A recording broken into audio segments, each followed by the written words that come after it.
And away we go. So, good morning, good afternoon, good evening, everyone, wherever you happen to be in the world today. Welcome, one and all, to Coffee Talk. It is time once again for a Coffee Talk Live, where we will be having some discussion about what is going on in the world today. We'll take a look at some clips from the news, share a little bit of dialogue with those of you who are able to join us for the live portion. And if you happen to be listening anywhere else and you wanted to catch us on the live portion, you can find us Monday through Friday at 2 p.m. Eastern Standard Time on YouTube on Coffee Talk and Prepper University. That's at Coffee Talk Live and at Prepper University. You can find me on X at Coffee Talk Chat and fistfulofradio.com, podcasting out of Atlanta. I can also be found on Rumble for what it's worth. This is Rumble or Coffee Talk 2 with the number 2. I know there's a couple of people over there. Anyways, being joined today by Granny Smith, who's actually sitting on the desk and being extremely disruptive. I don't know if you can see her. There she is. Being very disruptive, walking on keyboards and things like that, knocking over a mouse, bumping into the camera. She's just being clingy right now, but that's okay. As always, I do try to read through as many comments as is reasonable. And I'll say hello to some of the people that are chiming in so far. See, Jimmy is with us here today, as well as Helter, Dragon, Puck, Jeff, Caps, Monkey, Cool Story. Glad you could make it today. Hello to everyone else who is probably not able to chime in, because I know a lot of people are listening and not able to see, as well as those of you who watch after the fact. I know a lot of people don't get notifications, but then more people see this after the live than during. And John Boy is here. Glad you could join us today as we get ready to jump off. I wanted to start with something that, before we get into the nature of the thumbnail, something that we talked about yesterday, and some more information has come to light on it. Some more information has come to light on it, and it has to do with Hennepin County Attorney Mary Moriarty, or the district attorney, I guess, for Hennepin County, who refused to go after, and this is in Minnesota, of course, refused to go after someone who works under Tim Walz for damaging Teslas. And she's been called out in a local story. I had to go to a local story. It's always interesting to follow these things up. For more information on this, because in the same week, she charged someone to the fullest extent of the law for doing the exact same thing, but not nearly as severely as the guy that she let off the hook. So this is, who has this? County Local News. County Local News. So this is a local news page for Hennepin County. Hypocrisy is exposed. Charges filed against teen, but not a state worker. So in a recent incident that has sparked significant public outrage and debate, Hennepin County Attorney Mary Moriarty made headlines for her contrasting decision regarding two separate cases of vandalism. The controversy centers around her decision not to file charges against a Minnesota. Oh, they merged the word. That's bad syntax. I was like, what the hell are they trying to say? Minnesota State. It should be two words. There's no space. Minnesota State employee who was accused of keying multiple Tesla vehicles. He also spray painted them. And her subsequent choice to file felony charges against a 19-year-old woman for allegedly keying a co-worker's car. The situation has raised questions about fairness, justice, and potential hypocrisy within the legal system. So, and we read this story yesterday. That she let dude off the hook. He is a Democrat who works in the Tim Walz administration, damaged at least 6 Teslas to the tune of about $21,000 in damages. And she let him off the hook, citing that, oh, well, since he doesn't have a record, if we prosecute him will turn him into a criminal. This other girl, who also has no criminal record, who got mad at a coworker and damaged the coworker's car to a much lower extent than this guy damaging 6 Teslas, prosecuted to the full extent of the law within the same time period. So case 1, Tesla vandalism. In the first case that has garnered attention, a state employee reportedly keyed several Tesla cars. Despite the clear evidence of vandalism, Moriarty decided not to pursue charges against the individual involved. The lack of legal repercussions for the state employee has led many to question the criteria used by the Hennepin County Attorney's Office when deciding which cases warrant prosecution. And again, it was at least 6 Teslas that I'm aware of, and he also painted them. Critics argue the decision reflects a double standard. It does, particularly in light of the subsequent case involving the young woman. So around the same time period here, case 2. Conversely, in the second case, a 19-year-old woman was charged with felony vandalism after she allegedly keyed her co-worker's vehicle. The discrepancy in how these 2 cases were handled has drawn sharp criticism from various quarters. And by the way, they were vandalized in the same way. She didn't do something different. The 19-year-old woman who damaged her employee's car did the same thing. I don't think she painted it, but she definitely scratched all the paint up. Same as what dude did. And it was far less monetary damage than a repaint on 6 Teslas. The discrepancy in how these 2 cases were handled has drawn sharp criticism from various quarters, especially among those who feel the legal system should treat all individuals equally, regardless of social status or employment. That's actually biblical. The stark contrast between Moriarty's decisions in these cases has led to accusations of hypocrisy, as many believe they are that the severity of the actions should have resulted in more consistent responses. I agree. And Tuck has joined us. Puck says it's not a problem when Democrats do this. Yeah, I know. Well, I mean, again, he's a Democrat lawmaker who works in the, or an official rather, who works in Walz's administration. And she is also a Democrat, this attorney, and there's a picture of her up here. This is her. That's the attorney. That's Moriarty. Not the Moriarty from Sherlock Holmes. A different Moriarty, who is a Democrat and is very pro-pride, as you can see there.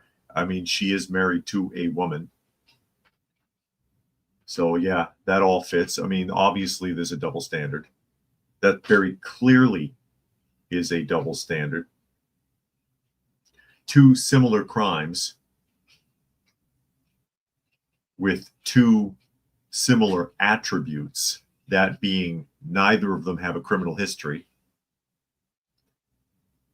But the more severe crime you give a pass to, citing that you don't want to make a career criminal out of that person by prosecuting them. But then the other one, you go after both barrels. You throw the book at them. And we're not supposed to think there's hypocrisy there. We're not supposed to think that you're only sucking up because he's in the Walz administration, or some dirty deal was done behind closed doors to get dude off. I think that's pretty damn obvious, and it needs to be investigated. It's not going to, because it's under the Walz administration, and I firmly believe he is corrupt. Sven says Nazis were allowed to victimize people and damage property. Regular citizens were not allowed, and Democrats never changed. That's a good comparison, actually. That's a good comparison. So, yeah, she's giving him a pass. They're all same team.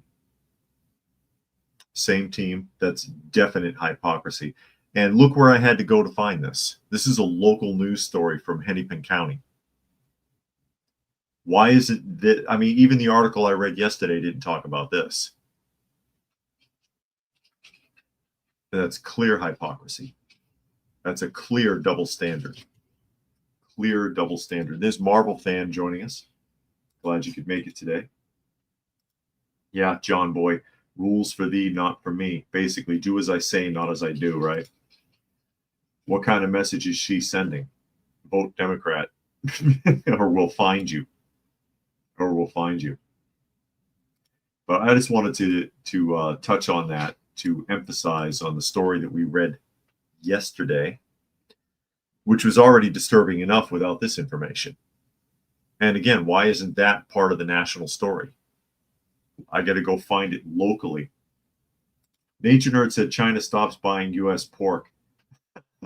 Yeah, I saw that. It's like, so what? They have their own pork. They sell live hogs in the Walmarts in China. I'm serious. Look it up. They sell livestock in the Walmarts. They've got them. I don't know why they're importing pork products from the United States. They can't need that much. Oh, we will stop getting pork. Okay, I'm worried now. No more General Chow's pork noodles. They don't eat like that anyways. American Chinese food is not the same as Chinese food. You don't want Chinese food in China, trust me. You don't want Chinese food in China. You don't want to know what's on the menu. You want to know what's on the menu? Watch Indiana Jones and the Temple of Doom and watch the dinner scene and then pretend you're in China. That'll about sum it up for you. I liked Temple of Doom. I like the dark overtones of Temple of Doom, actually, as we get ready to jump into the next article here. Because they are knuckling under. They are beginning to soften. And this is a Reuters article. Trump says, and China's already confirmed this, Trump says China has called him and that U.S. and China are currently in trade talks. Currently in talks.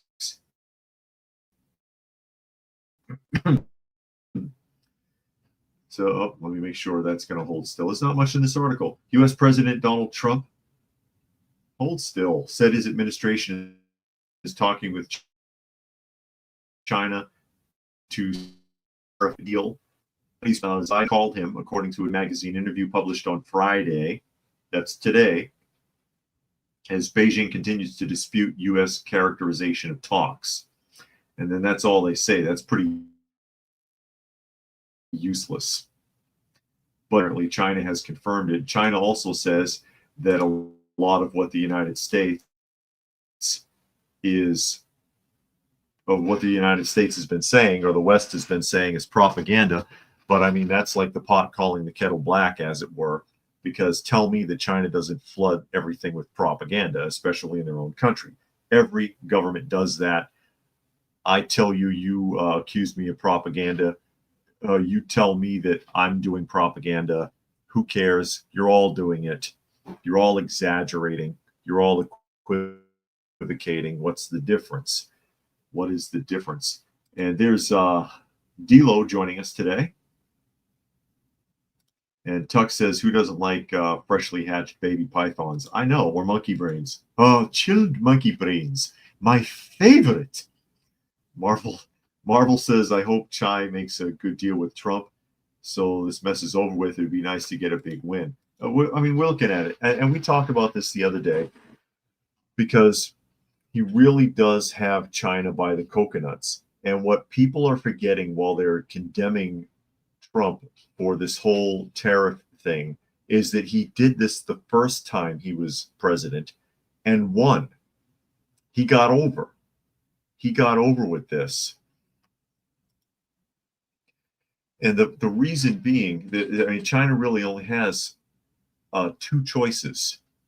They either negotiate and bring their prices back down, or they watch all of their contracts leave the country. That's really the only two choices that they have available to them. wheel and deal or watch everybody else scoop up your contracts. And all of those neighbors of China are chomping at the bit to knock China down a peg because they all hate them. China interferes with all of their neighbors. They play games with everybody. Indonesia and the Philippines in particular, look this up. They routinely dump tons of garbage on their borders, on their oceanic border, and tons of trash washes up on shore.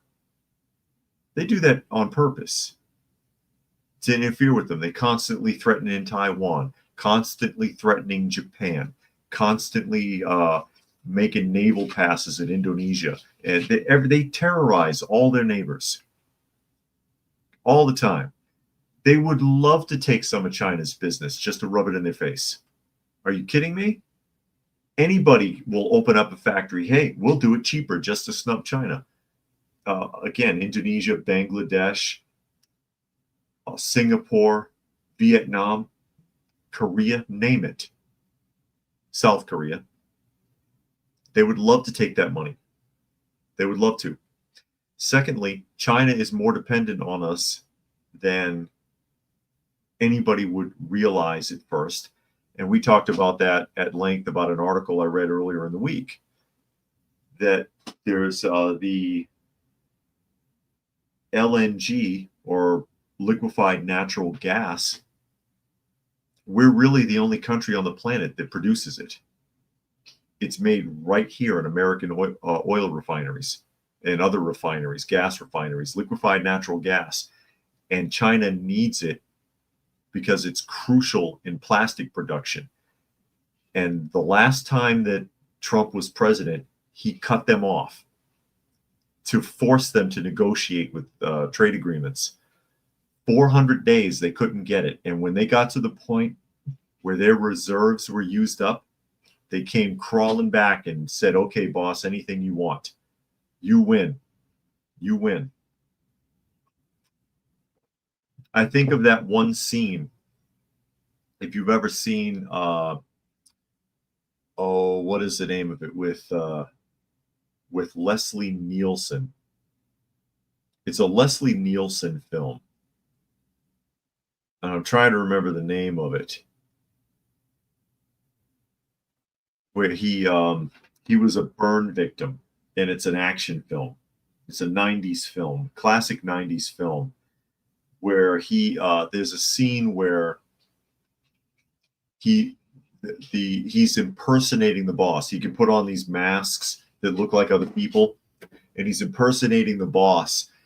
And he goes into this Chinese restaurant. They're all gangsters, and he wants the money. And he was like, I expect to be paid by the time I finish this cigar. And he cuts the cigar in half and starts smoking it, and holds the lighter while he's smoking it, holding the lighter under his hand, and his hand is just burning. And the Chinese mob boss is like, okay, Bob, you win. Somebody will remember the name of that movie and tell me. I can't think of it right now. And I ought to know it because I actually like the film. Although there were 4 of them and the other 3 are garbage, but the first one is actually kind of fun. Classic 90s movie. No, it's not FX, Peter. Thank you, Darkman. That was it with Neeson, Darkman, and there were 3 sequels, and the sequels are trash. They're like made for TV movies, but the first one is actually kind of fun. And it was like, okay, Bob, you win. And that's what happened. 400 days without their liquefied natural gas, and they were on the verge of all of their factories shutting down, because almost all China does is produce plastic garbage that they sell to Western countries. They couldn't make the stuff anymore. And he'll do the same thing again. If you think that China would have learned their lesson after that? That they would have learned their lesson and started building their own refineries? Nah, kind of like the United States after the oil embargo in the 70s. You think we would have learned our lesson then? And then you've got guys like Obama and Biden stopping the United States from producing its own oil. Nature Nerd says J.D. Vance trade deal with China is genius. Big blow to China since most jobs will switch there. Yep. Marble says in Mexico has all the toilet water washing up here. It needs to stop. And Puck says Trump's tariff plan is on point. And that's oh no, India. Thank you. Nature Nerd corrects himself. India, not talking about China, but talking about India's trade deal. Yes. They'd be happy to take that money from China. Screw China. China messes with all of them. Messes with all of them. They would be happy to knock China down a peg. But again, China is more reliant on the United States than anybody realizes. And also, by the way, the second largest debt in the world, right behind the United States. Right behind the United States. Tuck says, watched Darkman a few years ago, haven't seen the sequels, didn't know there were 3 sequels. Yeah, and Robert, the villain who was blown up at the end, somehow comes back in every one of them. I don't know how. I don't remember because they weren't good. They weren't good. But China has the second largest debt in the world and doesn't have the, actually, let me go to the debt clock here. I'll go to I'll take you to the international debt clock, the world debt clock, because the U.S. is the largest, but the U.S. has the largest, also the largest GDP in the world. China doesn't. And see, there's China. China's total debt is about half of what ours is.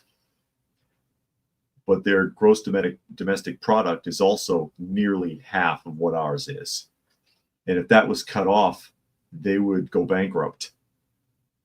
I don't think China would make it, especially being a communist country. That's on par with what ruined the Soviet Union. And then you look at the public debt to gross domestic product ratio is nearly equal to the United States. It's 75%. No, more than 75%, excuse me.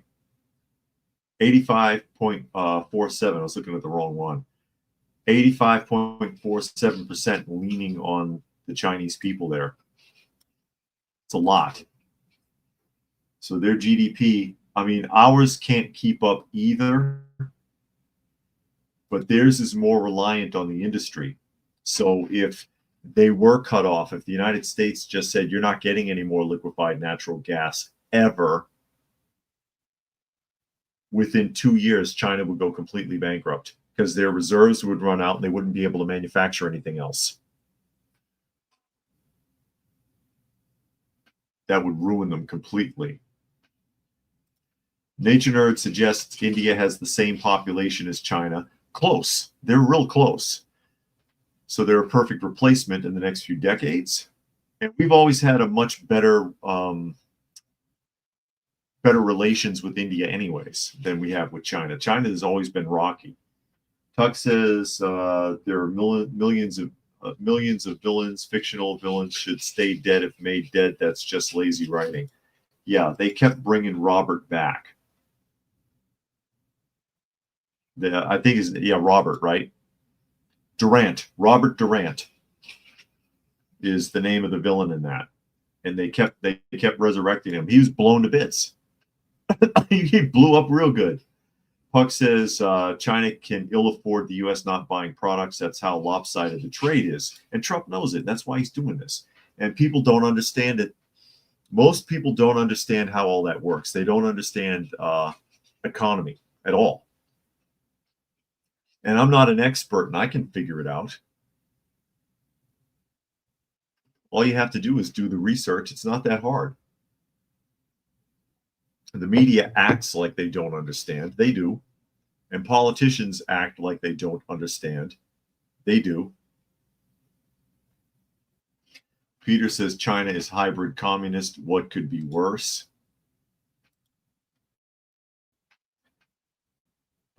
But you see the debt, you see the GDP. That's a high gross domestic product in comparison, or low.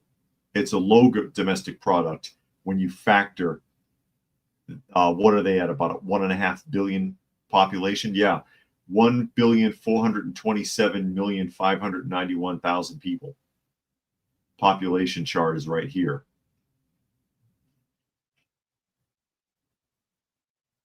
Nearly 5 times the US population with almost half the gross domestic product.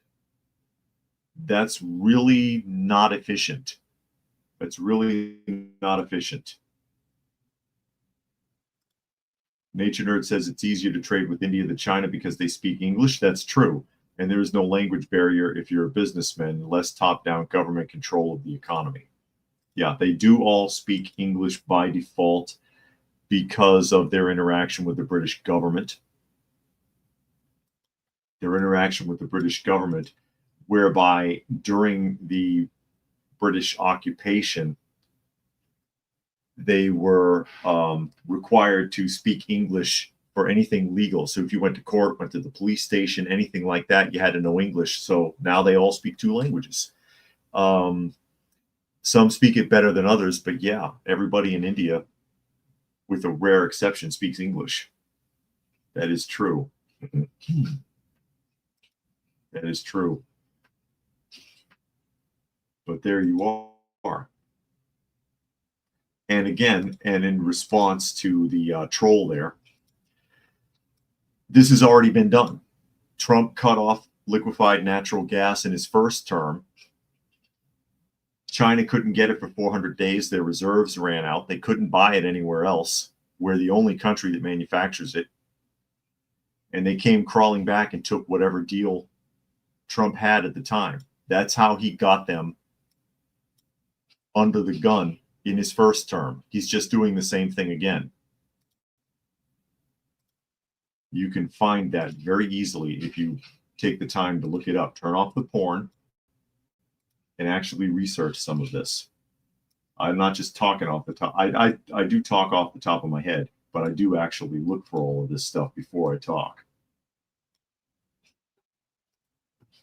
As we move around here, while we're on the subject of things getting shut off. Oh yeah, Tuck says there, that's true. In reality, Pakistan has been at war with India since before it was even named Pakistan. Yeah, because Pakistan really formed out of the separation that occurred after the British government pulled out when Gandhi bankrupted the country because nobody would work. He convinced everybody to not go to work, and everything was down. There was no power. Nothing was functioning. And so the British government was like, okay, fine. As soon as we leave, you'll be fighting each other, which is exactly what happened. And Pakistan was formed as a alternative to constant infighting. Okay, all you Muslim groups just go up in this corner. But they never got, they still don't get along. They never did. They never did. They've been chomping at the bit to fight each other all the time. Although they put on a hell of a display at the gates where they have the border there, the checkpoint. If you've ever seen the big display that they put on every day when they open and close the borders with all of the pomp and circumstance and all the marching and stomping feet and everything and pointing. Oh, is that Pakistan and Bangladesh? Am I on the wrong side of the border, Nature Nerd? I know there's a big deal that goes on like every day. I'm on the wrong side of the border, apparently. Lucky says, Lucky is here. Glad you could make it today. Lucky, thanks for joining us as we shift gears out of the trade war and into the New York Post. New York Post article coming up with Eric Adams whining. Eric Adams pleads with Trump to revive wind farms off of New York coast for energy boost. 1,000 good paying jobs, he says. Yeah, I got a lot to say about that. You already know how I feel about wind farms. Let's see if I can get that open. Okay, this Eric Adams is running with the wind farm off Long Island's coast. He's closing them in New Jersey too now. He's canceling other wind farm projects that was halted by the administration in the middle of construction last week. We circulate. Hold still. Resuscitating, the Empire Wind Project would feed power into the long underutilized South Brooklyn Marine Terminal, juice up to 500,000 homes. I don't believe that, and create more than 1,000 good-paying jobs, according to Adams. Quote, this project reinvests in Brooklyn's working waterfront and advances a more dependable electricity grid to meet our city's increased energy demands, the mayor told the Post of that project, which has already received lease and permit approvals prior to Trump's return to office in January. Yeah, that came from the Biden administration. Our administration is also in touch with the U.S. Department of the Interior to engage with them directly on this, according to Adams. Critics have accused Adams of cozying up to Trump while his Justice Department moved to withdraw a criminal corruption case against the mayor. But His Honor, a Democrat who is running for re-election, His Honor referring to the mayor of New York, as an independent, differs with Trump on wind power. Oh, now he wants to be an independent. That's interesting. He doesn't want to be a Democrat anymore. These wind farms are being closed because they don't work. We talked about this yesterday, and I put up a link to an independent video that I did using the Department of Energy's own website to demonstrate that they do not work. Wind power and solar power are a scam, or the farms. Anyways, if you had like a windmill next to your house or solar panels on your house, that's fine. But a wind farm and a solar farm, they do not produce enough. Wind farm, he's talking about 1,000 jobs, 1,000 jobs to build them, and then hardly nobody left after they're built. A handful of people to monitor them. Okay? A handful of people to monitor the windmills, basically. If they don't burn out, because they're prone to catching fire. The windmills are prone to catching fire, unfortunately. That happens very frequently, and they don't produce enough power to earn. They have very little earning potential. All right? That's primarily the issue. Same thing with the solar power. All of those solar plants, and many of them have been closing because they can't get the government subsidies anymore under Trump. The solar and wind power industry relies on government subsidies for income because they do not generate enough power to be self-sufficient. It's a complete scam. This is why Trump goes on and on about green scams. Again, windmill farms, solar farms, they don't produce enough to earn. We talked about this yesterday also. Recycling facilities do not earn enough money to function on their own. They have to get government subsidies. Your tax dollars pay for these places to stay in operation, and they don't work. They can't function on their own. The electric vehicle industry, especially when you're talking about electric vehicles for public use, school buses, transit buses, those places do not make money. And without the government subsidies, they go bankrupt. They're living off your tax dollars. Those are the true corporate welfare recipients. Well, everybody wants to point at banks or whatever. Those types of operations are the true government welfare recipients, the true corporate welfare recipients.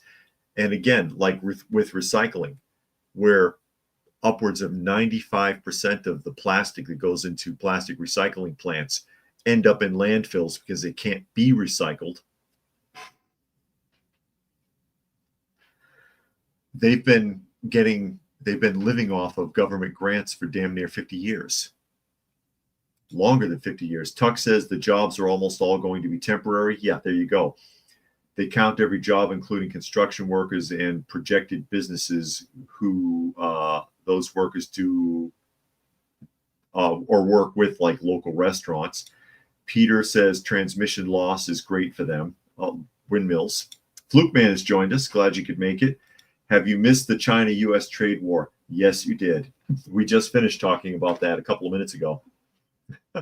There, Peter says it. You mean taxpayer subsidies? Exactly. Exactly.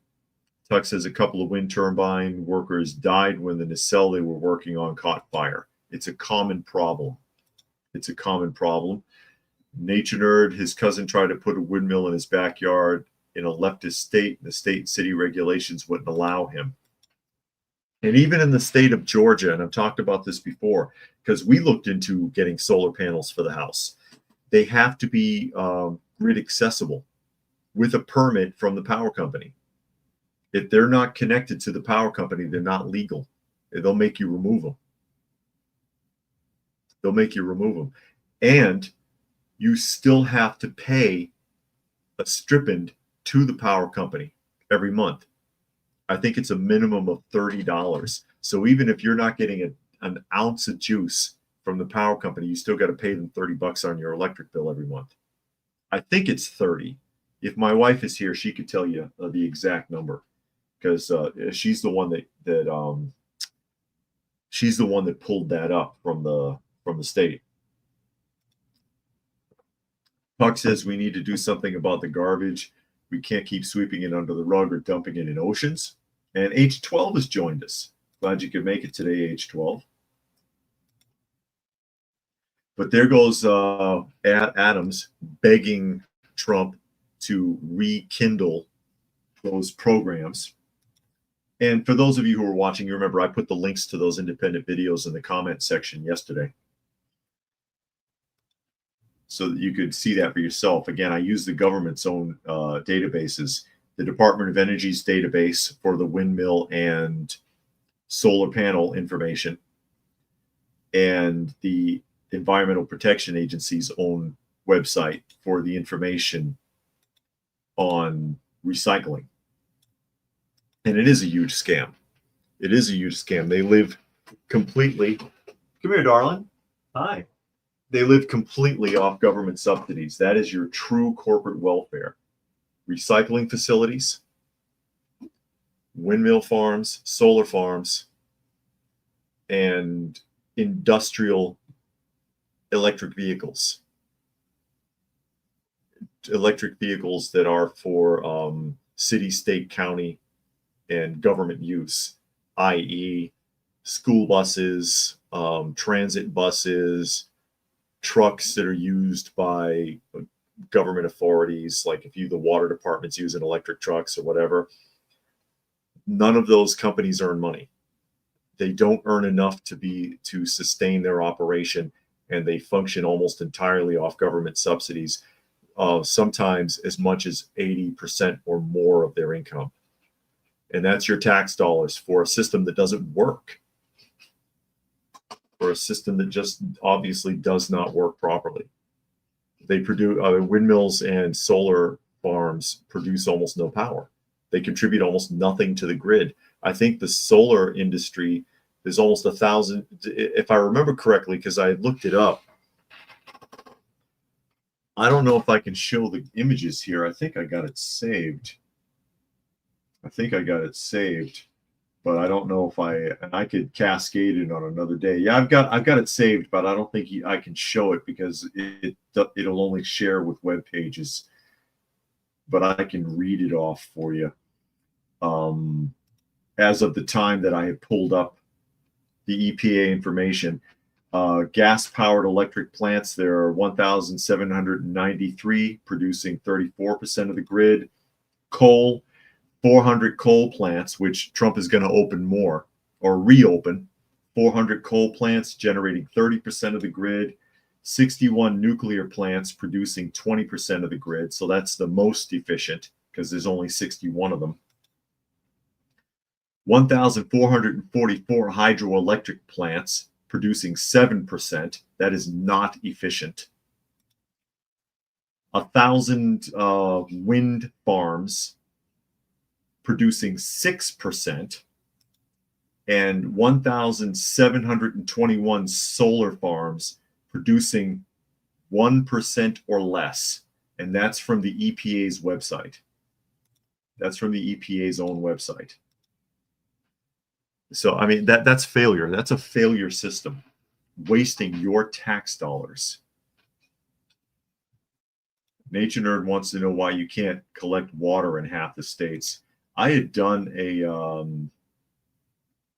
video on that on Prepper University some couple of years ago. They want to own the water. They regulate it. They pretend like it's unsafe for you to collect rainwater. And so they regulate it. You have to jump through hoops or get a permit. Some states, they don't care, because most people that collect rainwater, they just use it as an auxiliary for watering their lawn or something anyway, or for gardening. But they claim it isn't safe, and then they over-regulate it, and then they fine you for it. It's actually kind of ridiculous. I mean, basically, they want to own the water.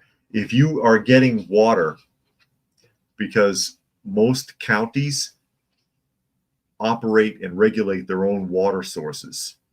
So if you're collecting rainwater, that's less water than you're buying from the county, buying from the state. So it cuts into their business. It cuts into their business. Isn't that dirty? Talk about making a monopoly. And while we're on the subject of water and sewer, we can jump to Boston. Go from New York to Boston. It's not that far. It's about a 2-hour drive through traffic. Boston Herald article.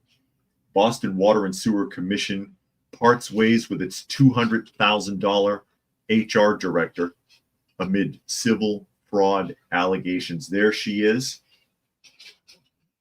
That's Marie Theodot, Suffolk Superior Court, in Suffolk Superior Court. Marie Theodot. There she is. It's another diversity hire. I'm just speculating.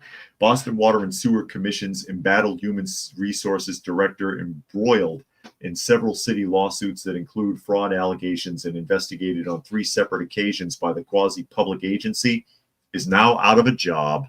I used to deliver the Boston Herald when I was a kid living in Boston. Boston Herald and the Boston Globe. Door to door in the morning. Marie Theodot, Chief Human Resource Officer of the Water and Sewer Commission, is no longer employed at the agency, where she was paid $202,873 a year and promoted last year, but has been on paid leave since last February. Effective April 18th, 2025, Ms. Theodot no longer works for the commission. Randolph, according to Dolores Randolph, who is a commission spokesperson.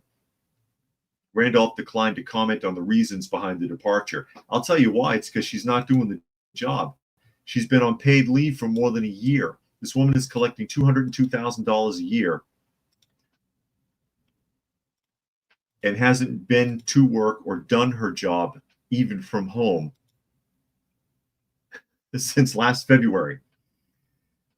It says the Water and Sewer Commission said in early February that Theodot was on paid administrative leave after a Herald Public Records request and appeal to the Secretary of State's office. Theodot did not respond to requests for comment. I bet she didn't.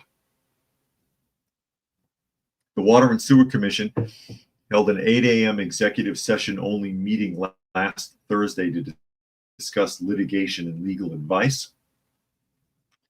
The meeting was convened 2 days after the Herald published a report based on public records from the commission that revealed the agency spends tens of thousands of dollars investigating Theodot, but continued to give her raises, promote her, and pay her a $202,873 salary while she stayed home on paid leave. The public records, which showed Theodot had been investigated 3 times, was released to the Herald on April 9th by the commission after it was compelled to do so following an appeal to the Secretary of State's office. Nearly $30,000 was billed to the commission by 2 outside law firms in August and December of 2024 for 2 investigations of an undisclosed nature. One internal investigation into Theodot was also conducted by the commission staff at a cost that was not disclosed. So basically, it says that she after taking office, she got a pay increase of 61%. Holy shit.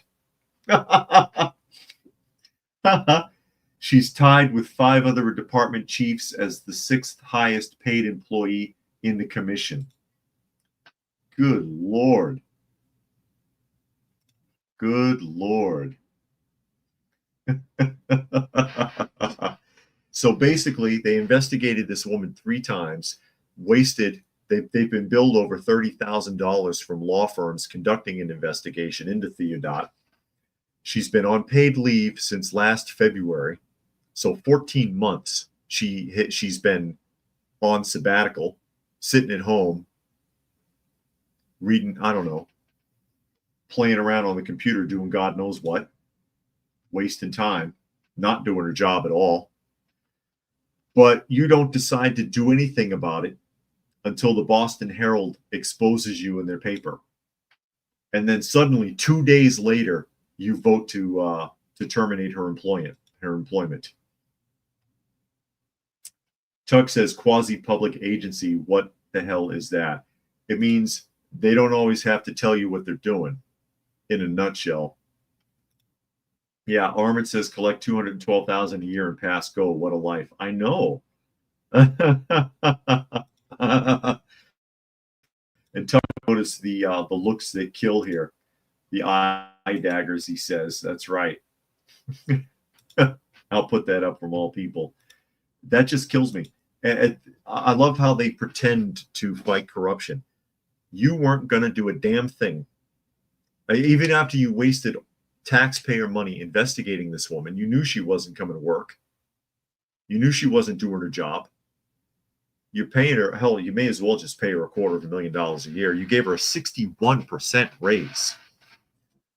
61% raise in 2019. That's outrageous. That's truly outrageous. Jen thinks that's truly outrageous, and that's saying something.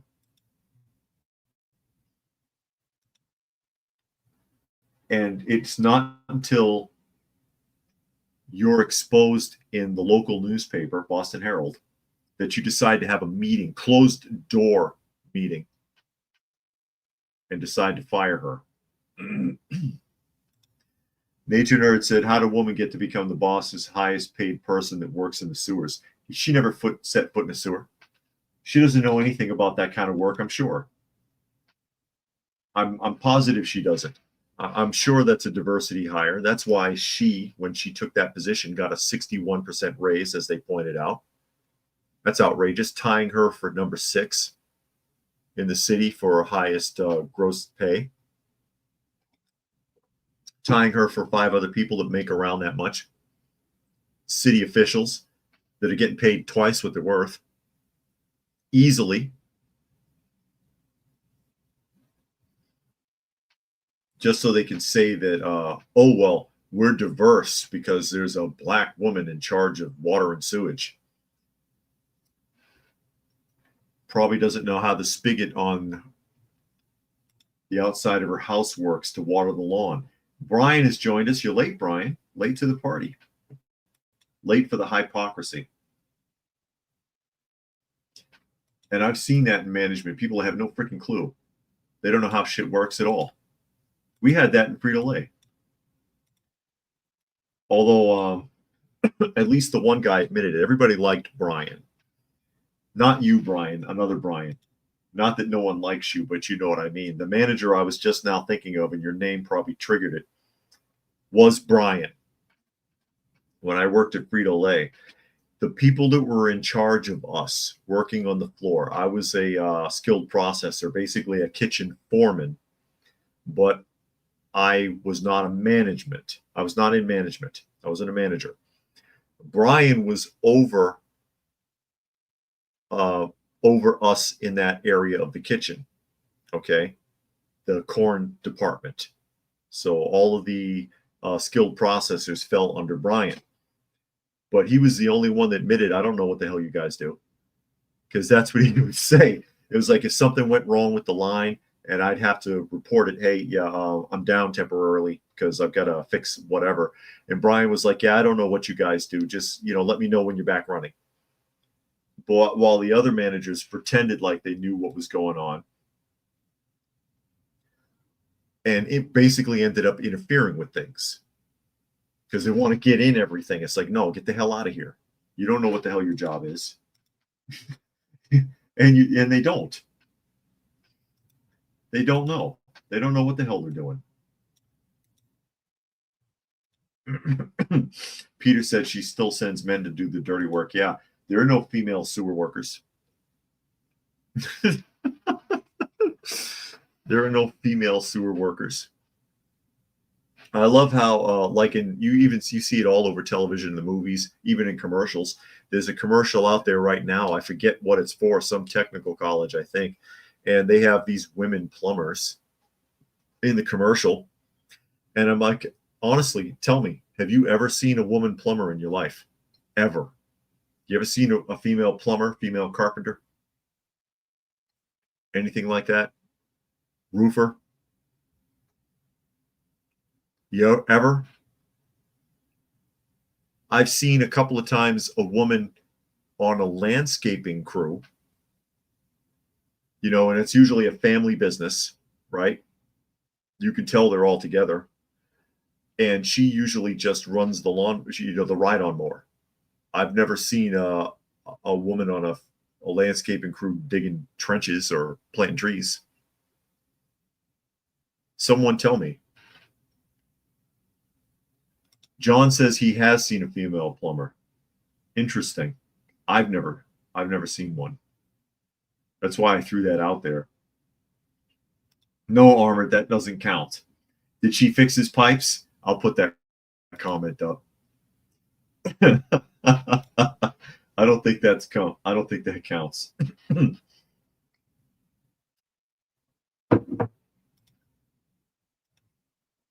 And we're going to shift here.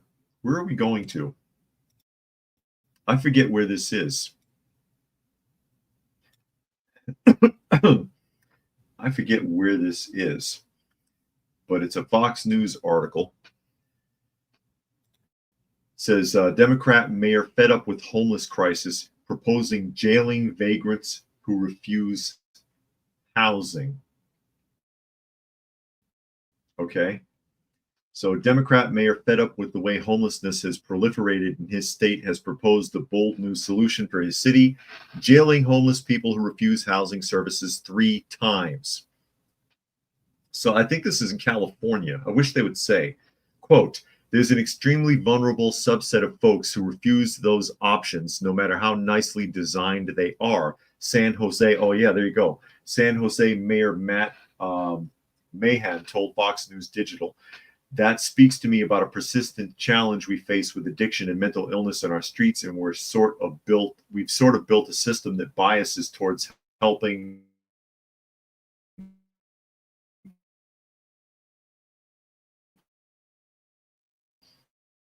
those who want help, while it is deadly.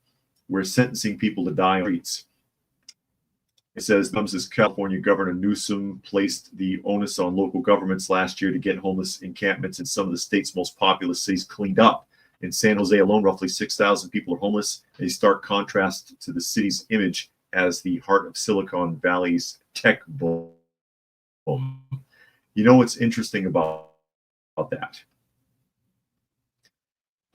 He's right and he's wrong. He's right and he's wrong. Okay? he's acknowledging that these people are refusing the help. Okay? He's acknowledging that they are refusing the help. And I've talked about it before because I've worked with the homeless. My wife has worked with the homeless.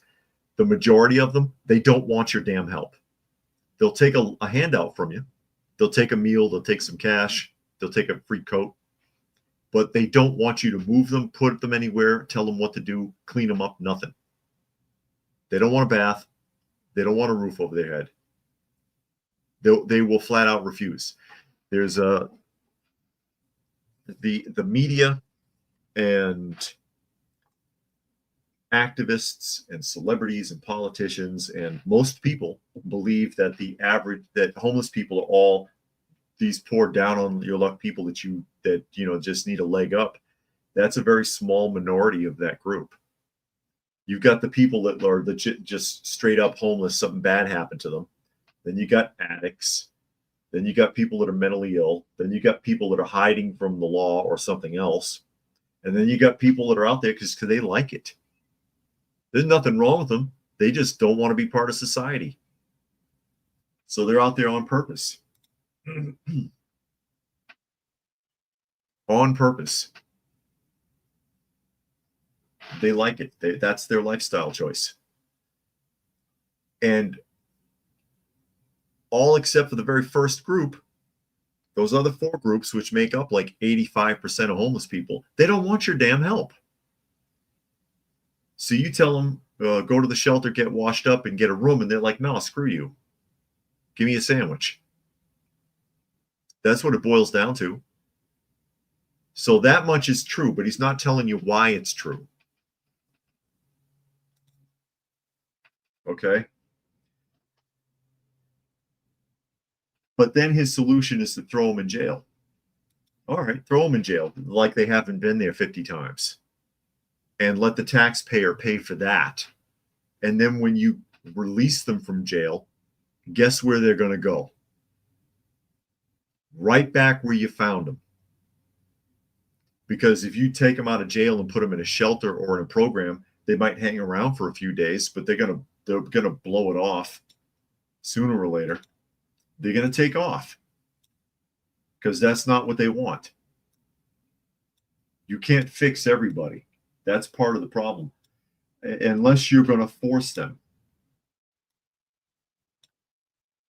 And putting them in jail isn't the solution. It's not going to. That's a temporary fix. It's not going to work, and it's going to cost. It's going to cost the state more money. Luke Man says if the state or city gave them money, they should jail themselves first. Yeah. H12 says I'd rather watch a bunch of sweaty fit men dig trenches than do it myself. Okay. Puck says people can be homeless if they want, but they can't be a nuisance. True. Luke Man says there was a bridge built entirely by women that collapsed in the U.S. but forgot which state. I never heard that. Never heard that one. And Peter says mostly mental health in California is homeless.